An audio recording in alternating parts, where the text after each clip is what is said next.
Hello, everyone. I am Sang-Yong Park from Technical University of Berlin, and today I will present our paper, Design Time Optimization of Reconfigurable PV Architectures for Irregular Surfaces.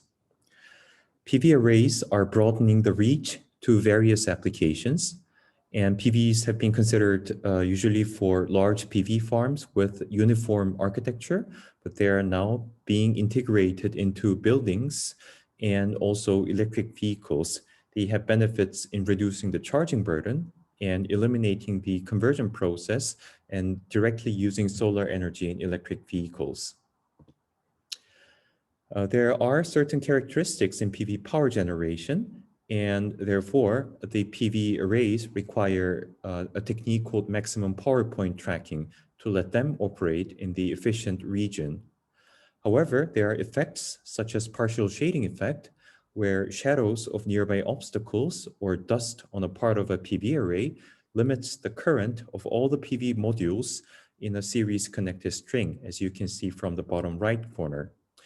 And in this figure, bottom left panel is covered with dust and is unable to generate electrical current. And the PV module, which is connected in series, receives enough sunlight, but still not being able to generate the electrical current. In order to avoid that, bypass diodes could provide an alternative current path, as shown in the red arrow. Reconfigurable PV architectures has been considered to tackle partial shading problems. 3 sets of switches, 2 for parallel connection between the adjacent PV modules, 1 for series connection, could be used to dynamically reconfigure the array. And a parallel connection of low irradiance cell generating little current helps in letting the PV modules to operate in the region closer to maximum power point. For example, if you look into PV group 3, it consists of 5 PV modules, where PV group 2 consists of 3 PV modules.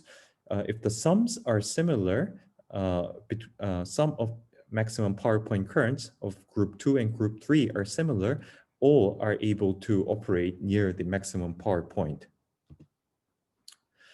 In this slide, I will explain the motivation of our problem. PV arrays on irregular surfaces are also subject to a non-uniform solar irradiance, but the pattern is very different to partial shading scenarios. Uniform placement of reconfiguration switches makes sense because the probability of partial shading is often assumed to be uniform. However, probability of occurrence of non-uniform solar irradiance is not uniform on irregular surfaces, but rather dependent on the curvature of the surfaces. And also, solar irradiance values show a continuous spectrum as opposed to partial shading, where there is a few number of modules receiving distinctly different little solar irradiance from others. So it is better to place reconfiguration switches at selected locations to tackle the non-uniform irradiance due to irregular surface. This will provide a cheaper solution than using multiple microinverters, and this requires less number of switches than prior reconfiguration architectures tackling partial shading. Here, I will state the problem of PV reconfiguration switch location determination. Objective is to maximize the power generation of a PV array for a given set of light source. It can be described as follows. P average is the mean of the maximum power points for n different light sources.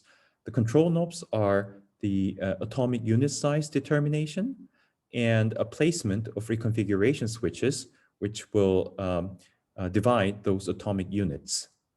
Inputs for the problem are solar irradiance angles and shape of the surface. Then there are constraints on the number of cells in series, which will help in achieving the input range constraint from the inverter side. And then there is a constraint on number of reconfiguration switches.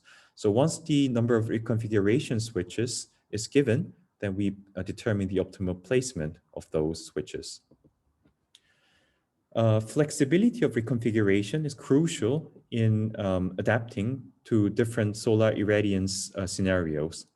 For example, if 120 cells or modules were to be configured into 10 groups of equal size, meaning that there are 9 reconfiguration switch sets in between each groups, there are 6 ways to do so. Each group will comprise 12 cells because there are 10 groups, and then this atomic unit or group can have the topology of 12 cells in series and 1 in parallel, 6 cells in series and 2 in parallel, 4 by 3, 3 by 4, and so on.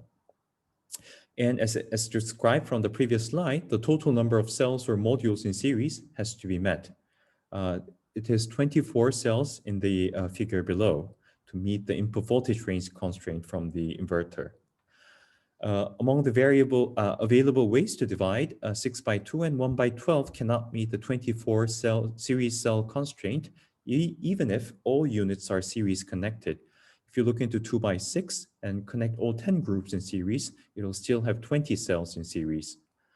So using 12 by 1 unit allows 2H8 number of series parallel configuration, which equals 9 series parallel configurations.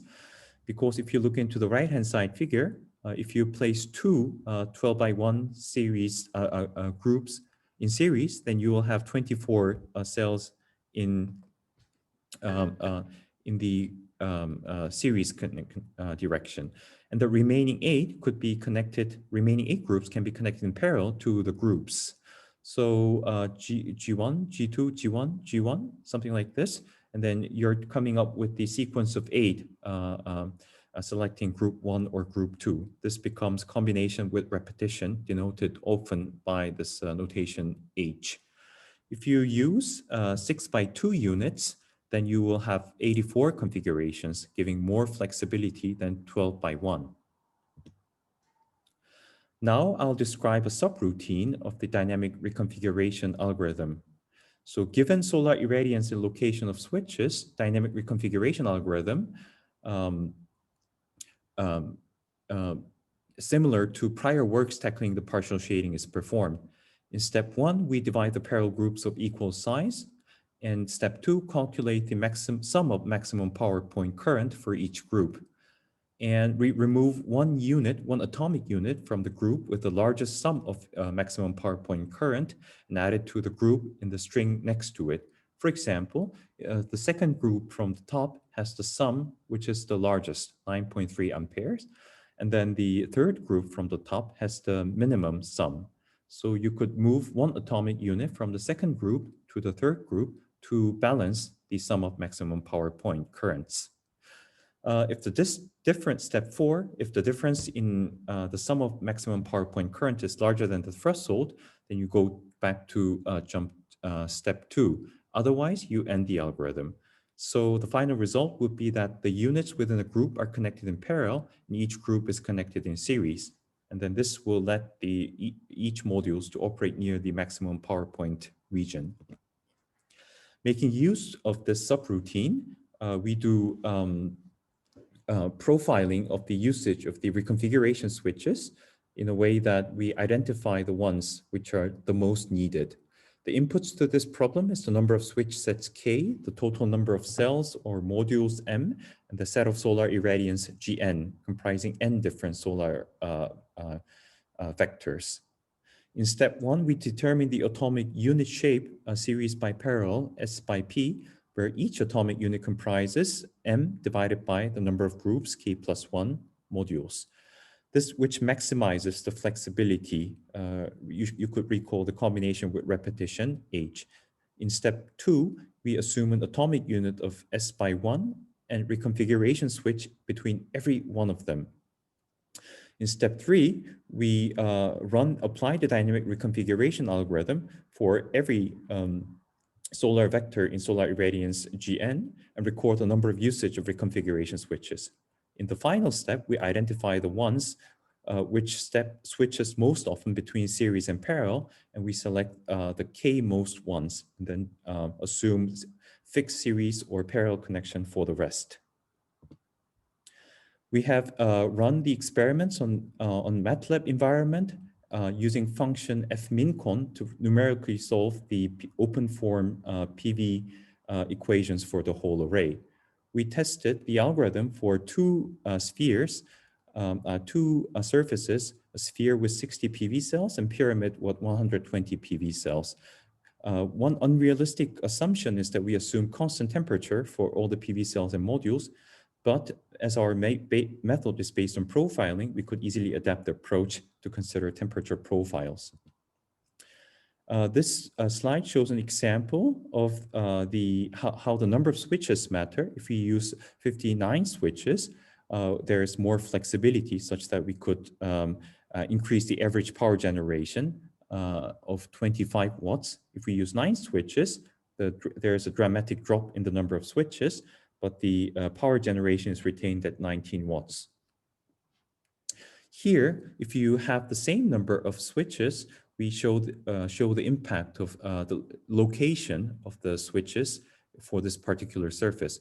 If you look into the proposed method on the left side at the bottom figure, this one performs the baselines, which use uniform 3x2 atomic units and uniform 2x3 atomic units.